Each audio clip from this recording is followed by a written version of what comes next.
ईमान मानेंगे।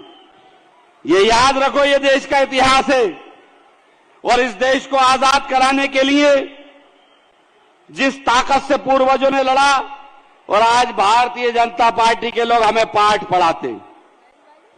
आज भारतीय जनता पार्टी के लोग हमसे कहते हैं कि देश के असल रखवाले हमें। ये याद रखना, ये आरएसएस और भारतीय जनता पार्टी ये इतिहास गवाह है। ये पढ़ने से क्यों घबराते हैं, ये शिक्षा से क्यों घबराते हैं, ये बाबा साहब के दिए हुए संविधान से क्यों घबराते हैं? ये इसलिए घबराते हैं कि उस संविधान के जरिए सबको पता चल गया था कि आजादी के मतवालों ने क्या क्या इतिहास रचा और आरएसएस का इतिहास अंग्रेजों की मुखबरी करने में इनका नाम था भारतीय जनता पार्टी वालों का। एक योद्धा लाके नहीं दिखा सकते आजादी की लड़ाई का, एक व्यक्ति लाके नहीं दे सकते। हर वर्ग का शख्स मिल जाएगा, हर समाज का शख्स मिल जाएगा। जिस समाज की तरफ उठाओगे और जहां तक हमारी उठाओगे, तो हमारे तो धर्म गुरुओं ने, उलेमाओं ने कितनी कुर्बानियां दे दी इस देश को आजाद कराने के लिए। और आपसे कहना चाहता हूं, भारतीय जनता पार्टी से घबराने और डरने की जरूरत नहीं है। ये भारतीय जनता पार्टी वाले हमारा न कल कुछ बिगाड़ सके थे, न आज कुछ बिगाड़ेंगे, न कल बिगाड़ पाएंगे।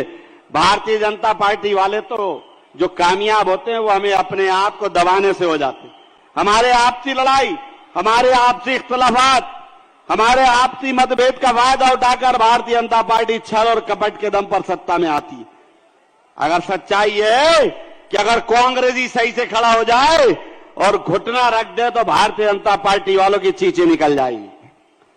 और आज भी कह रहा हूं, जितना दमन, जितनी ताकत से प्रचार, दुष्प्रचार सरकार और सरकार में बैठे अधिकारी कर रहे हैं, उनसे कहूंगा कि मेहरबानी करके वो दमन बंद कर दो।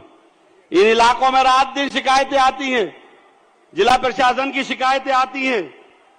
जिस तरह के कानून की धज्जियां उड़ रही हैं, संविधान की धज्जियां उड़ रही हैं, मेहरबानी करके आप लोग ऐसा काम मत करो। क्योंकि ये याद रखना, जब सत्ता परिवर्तन होगा तो फिर आपका ठिकाना जेल की शिक्षों में होगा, जिन्होंने संविधान की धज्जियां उड़ाई। बाहर नहीं घूम पाओगे आप, हमें ना खरीद पाओगे, ना दबा पाओगे। और कल भी हम नहीं डरे थे और आज भी नहीं डरे। तो आप सबसे यही कहूंगा, मुट्ठी बांधो। इस इलाके से बहुत उम्मीद है, बहुत उम्मीद है कांग्रेस को।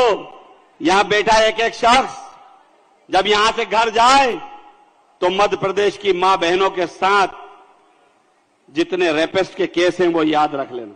उज्जैन की उस 12 साल की बच्ची को याद रख लेना जो सड़कों पर घूमती रही और इस नफरत की बुनियाद और भरा हुआ डर उज्जैन की सड़कों पर बता रहा था कि उस 12 साल की बच्ची को बचाने कोई ना निकला। इससे बड़ी शर्मनाक बात हमारे और आपके लिए नहीं होगी।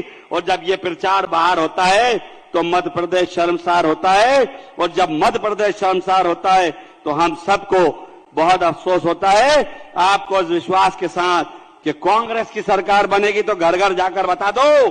जिस दिन कांग्रेस की सरकार बनेगी तो कमलनाथ जी से सबसे पहले कहा जाएगा कि इन रेपिस्टों को 15 दिन के अंदर फांसी की सजा का ऐलान कराइए।